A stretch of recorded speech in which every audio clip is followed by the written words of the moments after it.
President of the Bank of Latvia, Madame Lagarde, Mr. Dombrovskis, dear honorable guests and conference delegates, I am delighted to open today's conference and welcome you to discuss the future of our economies in the Euro area.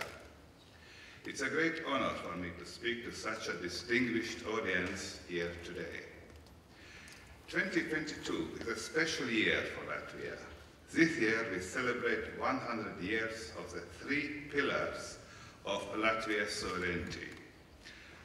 The Constitution of the Republic of Latvia, Satversme, was adopted on 15th February 1922, whilst the first president of Latvia, Jānis Čakste, was elected in November of the same year. Also, in autumn 1922, Bank of Latvia came into being by a decision of the government, and ever since it has been the guardian of Latvia's monetary stability. Since the restoration of the independence, 1991, Latvia has lived through its fair share of challenges. We truly know what it means to transform our economy. Having been in the center of our financial system for so long, Bank of Latvia has been a stabilizing and guiding force. It is therefore natural that today our central bank is one of the key institutions to drive change and contribute to tackling the future challenges of our society.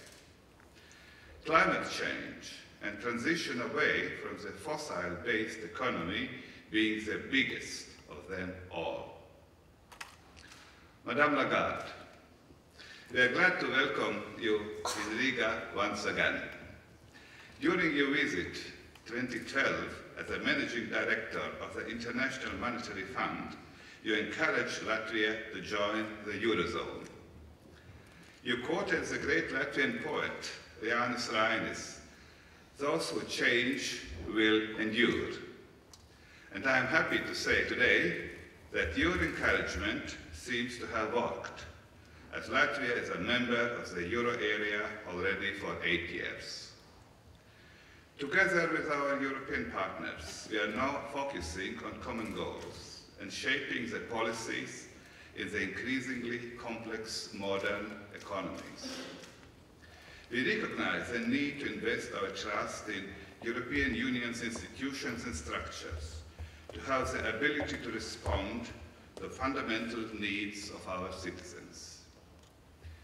We live in a time with growing geopolitical security threats, including a full-scale invasion of a sovereign country in Europe and increasingly autocratic regimes challenging the rules-based international order, which is base of the peace in the world. As a result of Russia's aggressive war in Ukraine, we are now in the middle of an energy crisis and rising inflation rates across Europe and the world. As we prepare for the winter, there is no easy solutions to the current energy crisis. Only that we must isolate Russia economically and rid ourselves of prolonged dependence on its natural energy resources. Since the beginning of the war, Latvia provides most of aid to Ukraine by share of our GDP. Ukraine is fighting also on behalf of all Europe and for our values. Next week, I am going to attend COP27 in Egypt. We will discuss that the shift toward cleaner sources of energy still is not happening fast enough to avoid dangerous levels of global warming. Energy crisis is also an opportunity. The International Energy Agency has said in the World's Energy Outlook report that Russia's invasion of Ukraine will accelerate a peak in the world's consumption of fossil fuels. Let us use this crisis wisely.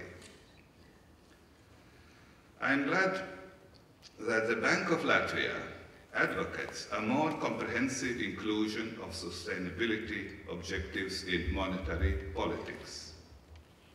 However, it is also a role for the commercial banking sector to become a more active participant in shaping Latvia's future economy. Finally, we need to develop Latvia's capital market to have new channels of financing and investments in green transition. Whilst the role of central banks evolves in the complex world of the 21st century, its independence is part of the accepted wisdom of modern economics and should remain as such. European Central Bank's mandate of maintaining price stability in the euro area is laid down in the Treaty of the Functioning of the European Union. In December 2018, I was one of the judges at the Court of Justice of the European Union who took part in the judgment on the question whether the ECB's government bond buying program were within its price stability mandate. We had to interpret from legal point of view the famous 3 words of your predecessor, Madame Lagarde, of then ECB President Draghi, whatever it takes.